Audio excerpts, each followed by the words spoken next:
At 3:12 a.m., I was still on my knees in the basement, ripping up soaked carpet that reeked of mold and rot. My knees were raw. I hadn't eaten in 17 hours. My wife walked in, looked around, and said, "You missed a spot, like always." Her brother was behind her, holding a beer, laughing. "He's not a man. He's a breathing tool with debt." I looked up. She smirked. "Don't stop now. We still need the upstairs done." I got angry and said nothing. 3 days later, they started calling non-stop. I can still smell the mold sometimes. At 3:12 a.m. that Tuesday, I was on my knees in our flooded basement, my back screaming from hours of ripping up waterlogged carpet, when my wife and her brother appeared at the bottom of the stairs. What happened next changed everything, so I guess I should back up. Me, 35M, and Brooke, 33F, have been married for 7 years. First 4 were decent, last 3, well, that's what this story is about. When we first got together, Brooke was this bubbly, ambitious person who seemed to appreciate that I wasn't some smooth talker, but a guy who showed up and got things done. That's always been me. The fixer. The reliable one. Fast forward to 2 years ago when Brooke's brother Sawyer, 39M, went through a nasty divorce. Brooke insisted he needed to stay with us just for a few weeks while he got back on his feet. Those weeks turned into 8 months.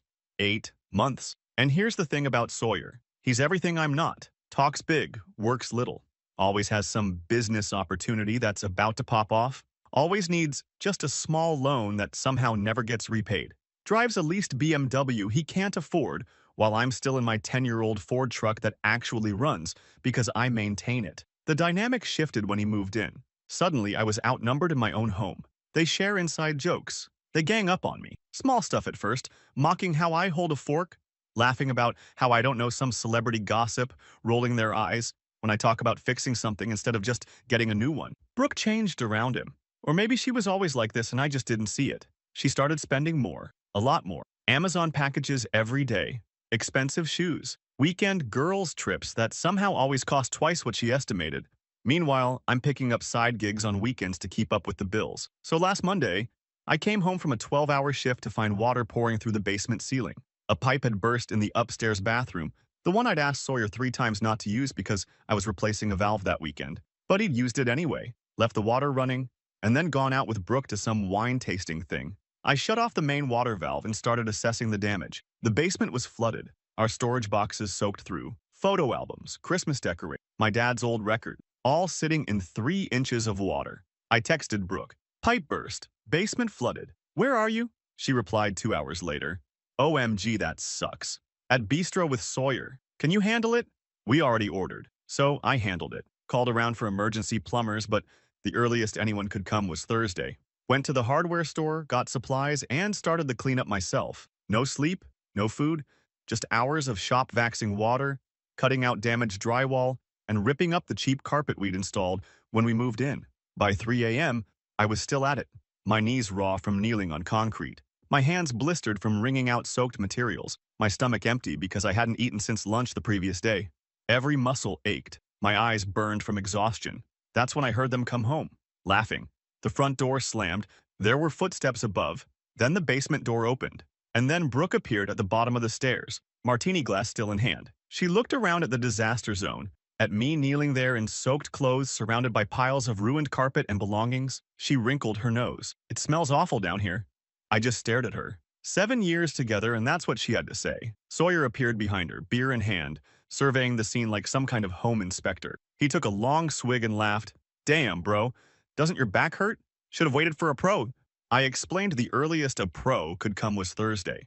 "That's why you need connections," he said, as if his connections had ever produced anything useful. Brooke stepped further into the basement, careful not to get her shoes wet. She pointed to a corner I hadn't reached yet.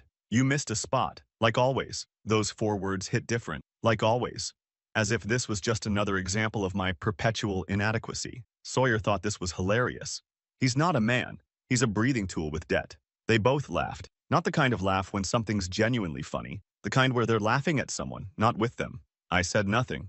Just kept working. Brooke yawned dramatically. "Don't stop now. We still need the upstairs done." Then they went back upstairs, talking about some restaurant they wanted to try this weekend. I stayed in that basement until 6 a.m. Finished the cleanup as best I could. Showered, changed, went to work with 0 sleep. That whole day was a fog. I kept replaying those moments in my head. 7 years with this woman. 7 years of picking up extra shifts to cover her spending. 7 years of fixing everything while being treated like I was nothing. Something broke in me that night. Not in a dramatic movie moment way, more like when a foundation slowly cracks over time and finally gives way after one too many storms. I went through the motions that day, came home, nodded at whatever Brooke was saying about dinner plans, declined joining them at some new tapas bar, told them I needed to finish the basement. But I didn't go to the basement. I went to our home office, opened the file cabinet, started looking at our finances with new eyes. What I found shouldn't have surprised me, but it did. Credit card statements showing thousands spent at stores I'd never heard of. Transfers to Sawyer's account labeled as temporary loans. Our savings account had less than $1,000 left. For 3 hours, I dug through everything. Bank statements, insurance policies, mortgage documents, property tax records. I took pictures, made notes, created a spreadsheet. Then I started making calls. Old friends. My cousin who went through a nasty divorce last year left messages for a financial advisor buddy from high school. By midnight, I had the skeleton of a plan. Nothing illegal. Nothing that would hurt anyone physically. Just a way to finally stand up for myself after years of being stepped on. I went to bed next to Brooke feeling something I hadn't felt in years. A sense of purpose. She rolled over, half asleep, and murmured, "Did you finish the basement?" "Almost," I said. "Don't forget to call off work tomorrow to fix the upstairs bathroom," she mumbled, before falling back asleep. I lay there staring at the ceiling, thinking about everything I discovered and everything I was about to do. 3 days later, they started calling, nonstop. But by then, it was already too late. Update 1. Thanks for all the comments on my last post. Didn't expect so many people to relate. Some asked if I just snapped and went nuclear right away. Nope. What I did took planning. Here's what happened after that night in the basement. 3 days of silence was all it took. I never knew how quickly my wife's confidence could crumble when her credit card was declined at Nordstrom, and that was just the beginning. So after that night in the basement, I went to work the next day running on fumes and Red Bull, kept to myself. My buddy Mike noticed something was off and asked if I was good. I just said home stuff, and he backed off. Real friends know when to push and when to leave it alone. During lunch, I called my old high school friend Derek. We're not close anymore, but he's done well for himself handling people's money. Told him I needed advice, not officially, just friend to friend. We set up a coffee meet for that afternoon. Meeting Derek was eye-opening. I laid out my situation without the emotional details, just the cold numbers, our mortgage, the credit card debt, the dwindling savings, the loans to Sawyer. Derek's face said it all, before his mouth did. "Lucas, man, you're being bled dry here." He helped me understand my options. I wasn't trying to hide assets or do anything sketchy, just protect what was rightfully mine while I figured out next steps. By the time I left that coffee shop, I had a game plan. Document everything. Secure my personal finances. Prepare for independence. Let consequences happen naturally. That night, I got home later than usual. Brooke barely noticed, scrolling through her phone while some reality show played in the background. Sawyer was out networking. His code for drinking with people who might give him money for his next failed scheme. I casually mentioned I'd be working overtime for the next few weeks. Brooke perked up at this. Overtime meant more money. She immediately started talking about a weekend spa trip she'd been eyeing. "That sounds nice," I said. "You should definitely book it." She seemed surprised by my easy agreement. Usually, I'd ask about cost or suggest alternatives. Not this time. This time, I was all for her spending money we didn't have. The next morning, I went to my bank on my way to work, opened a new individual account at a different bank entirely, changed my direct deposit information for my next paycheck. Not all of it, just 80%. Enough to make a difference, but not enough to raise immediate red flags. Over the next week, I quietly gathered documents, took photos of everything important when nobody was home, created a folder in my cloud storage called New Project that contained all our financial records and evidence of Brooke and Sawyer's spending. I found some truly wild stuff. Sawyer had borrowed over $15,000 in the past 8 months. Brooke had a credit card I didn't even know about with an $8,000 balance. There were Venmo transfers to people I'd never heard of, $300 dinner tabs on weeknights. And all this time I'd been brown bagging lunch and taking on extra weekend work, thinking we were saving for a house renovation. The hardest part was acting normal. I'm not great at hiding my feelings, but anger is a powerful motivator. Every time I felt myself slipping, I just remembered Brooke's face in the basement. "You missed a spot, like always." So I played it cool, asked about their days, nodded at Sawyer's latest business idea, some app that would revolutionize dog walking or whatever. Kissed Brooke goodbye in the mornings. But little things changed. I stopped fixing things immediately. The kitchen faucet developed a small leak. I mentioned I'd get to it soon. The internet kept dropping out. I shrugged and said I'd look into it next week. Their annoyed looks were almost worth the inconvenience to myself. 10 days in, I found an apartment. Nothing fancy. One bedroom, clean, affordable, month-to-month lease. Paid the security deposit from my new account. Didn't move anything in yet. Just secured the option. 2 weeks in, the first domino fell. I was at work when my phone lit up with a text from Brooke. Why is my card declining? In the middle of checkout. I waited 30 minutes before responding. Just said I'd look into it that evening. Then I muted notifications. By the time I got home, Hurricane Brooke was in full effect. She met me at the door, waving her phone, showing me the embarrassing scene at the register, how she had to leave her stuff and walk out, how she'd tried to use our joint card and that was declined too. I furrowed my brow, acted confused, said I'd check our accounts. I don't understand, I said, looking at our nearly empty checking account. The mortgage payment went through, but I thought we had more buffer than this. Brooke's face went from angry to worried. This wasn't the script. Usually I'd apologize, transfer money from savings, fix the problem. Not this time. Let me see what happened, I said, pulling up our bank statements on my laptop. Looks like a lot of restaurant charges. Some big transfers to... Is that Sawyer's account? Her eyes darted away. He needed help with rent. He's paying us back next week. Was all I said. Well, my next check doesn't hit until Friday. Guess we're eating at home until then. The look on her face was priceless, like I'd suggested we start eating furniture. Sawyer came home around 11, slightly drunk. I was in the garage organizing tools and secretly packing a few valuables that were definitely mine. Family heirlooms, tools my dad left me when he passed. He leaned against the door. Heard there was some money drama? You guys cutting me off or what? I looked up from my socket wrench set. Not intentional, just tight until payday. He snorted. Figured you'd have better control of your finances. Isn't that your whole thing? Being responsible? I shrugged. Everyone makes mistakes. Day 17 was when things really got interesting. Brooke logged into our cable account to watch something on the streaming service and discovered it was shut off for non-payment. Did you forget to pay this too? She called from the living room. Must have, I said from the kitchen where I was making a sandwich. Been distracted with work. I'll handle it next week. Next week? What am I supposed to watch now? I took a bite of my sandwich. YouTube's free. The next few days were a symphony of small inconveniences. The fancy coffee subscription wasn't renewed. The cleaning service I'd apparently been paying for, news to me, called asking about their invoice. Sawyer's gym membership, on our credit card naturally, was declined. Through it all, I maintained this calm, slightly confused demeanor. Just a guy who's a bit overwhelmed and dropping some balls. Nothing suspicious. On day 21, I took a personal day without telling anyone. Went to my new apartment and set up the bare necessities. Air mattress, basic kitchen stuff, clothes for 2 weeks, important documents, family photos, my laptop. That evening, I accidentally left an email open on my computer. An overdue notice for our water bill. Brooke saw it and lost it. What is happening with you? It's like you're deliberately letting everything fall apart. I closed the laptop, looked her in the eye. I'm just tired, Brooke. Been working a lot. Things slip through the cracks. Well, fix it. I can't deal with this stress. The irony was completely lost on her. On day 23, the big one hit.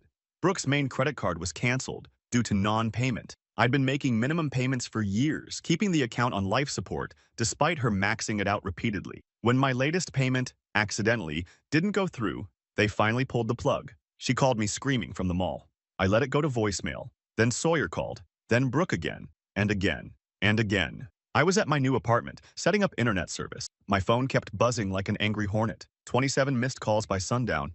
I texted Brooke once, in a work meeting. We'll call later. That night, I didn't go home. Slept on my air mattress in my new place. Turned my phone off. The next morning, I had 53 missed calls, 38 text messages, and 16 voicemails. Most were variations on, "Where are you?" and "Call me now." But one voicemail from Brooke caught my attention. Her voice was different, scared. Lucas, Sawyer's friend from the bank, called. He said there's something weird with our accounts.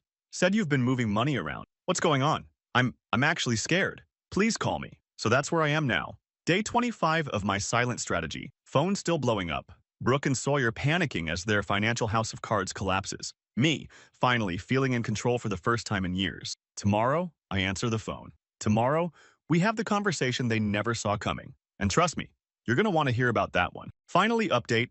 First, thanks for all the support on my last 2 posts. Reading your comments helped me stay strong through what came next. Some of you predicted pretty accurately what was about to go down. Here's the finale. When I finally answered on the 8th day, Brooke didn't even say hello. What the hell did you do? She demanded. I stayed calm and said the 4 words I'd been rehearsing. What I should have years ago. So where were we? Day 26 of my plan? 26 days since that night in the basement when something finally broke inside me. I'd been ignoring their calls for over a week, living in my new apartment and watching from a distance as their financial situation imploded. That morning, I woke up on my air mattress feeling strangely peaceful, made instant coffee in a plastic mug I'd grabbed from the dollar store, sat on my folding chair looking out the window at a view of absolutely nothing special, just the parking lot of my apartment complex. But it was mine. No one was going to walk in and mock me here. At exactly 10 a.m., I turned my phone back on. It immediately exploded with notifications, texts, missed calls, voicemails, even some Facebook messages from mutual friends asking if I was okay because Brooke was worried sick. Funny how someone can ignore you for years until you stop being useful. I scrolled through the messages. Brooke's tone had evolved from angry to panicked to pleading. Sawyer's messages were more consistent, mostly variations of a WTF man and answer your damn phone. The most recent text from Brooke caught my eye. Sent at 3 a.m. Please, Lucas, I know you're mad, but we need to talk. I don't understand what's happening. I'm scared. Good. She should be. I called her back. She answered on the first ring. The conversation was short. She started with the tears, asking where I was, why I disappeared, what was happening with our money. I cut through it all with simple facts. I knew about the credit cards. I knew about the money to Sawyer. I knew about the lies. She switched tactics, tried anger. How dare I just vanish? How could I do this to her? That's when I said we needed to meet in person, not at our house, somewhere public. I suggested the coffee shop near her favorite mall, neutral territory. She agreed immediately, asked if we could meet right away. I said 2 p.m., gave me time to prepare. By 1:30, I was sitting at a corner table with my laptop open and a folder of printouts beside me. Ordered a black coffee and waited. Brooke arrived at 1:55, not alone. Sawyer was with her, of course. They spotted me and headed over, Brooke looking like she'd been crying, Sawyer trying to look tough but mostly looking hungover. As they sat down, I noticed something that would have been easy to miss if I hadn't been looking for. They weren't making eye contact with each other. Interesting. Brooke started with the waterworks again. Where had I been? Why would I just disappear? Did I know how worried she was? I took a sip of my coffee. Let the silence hang there until it got uncomfortable. 7 years, I finally said. 7 years I've been carrying us while you two treated me like the help. 7 years of working overtime while you maxed out credit cards. 7 years of being mocked in my own home. Sawyer tried to interrupt. Something about how I was being dramatic. I held up my hand. I'm not finished. Then I opened my laptop, turned it around, and showed them my spreadsheet. Every transaction for the last 3 years. Every transfer to Sawyer's account. Every unexplained withdrawal. Every maxed credit card. All color-coded and categorized. $15,000 to Sawyer in 8 months, I said, pointing to the total. That's not counting the rent I haven't charged him, or the food, or the utilities. Brooke's face went from sad to confused to something harder to read. You've been tracking all this, like spying on me? It's called managing our finances, something one of us needed to do. Then I showed them the second spreadsheet, the one listing all the times they'd insulted me, mocked me, laughed at me. Dates, times, exact quotes, 3 years worth. You've been documenting everything we say? Sawyer asked, his face somewhere between angry and freaked out. Not everything, just the parts where you treat me like garbage. Brooke tried a new angle, said she didn't realize how I'd been feeling, that we could work this out, that she loved me. That's when I pulled out the folder. Inside was a stack of papers, including printouts of text messages between Brooke and Sawyer that I'd found while backing up her phone, as a favor months ago. Messages mocking me, planning purchases they knew I'd oppose, laughing about how I wouldn't say no because I never did. And right on top of that stack, divorce paper. I'm not here to negotiate, I said, sliding them across the table. I'm here to inform. Sawyer started getting loud then. Called me names. Said I couldn't just walk away. Said I owed them.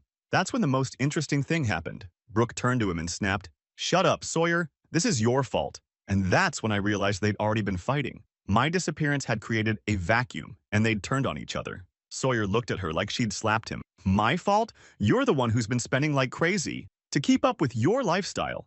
Living in our house, eating our food, borrowing our money that you never pay back. They went back and forth like this while I just sat there, watching years of alliance crumble in minutes.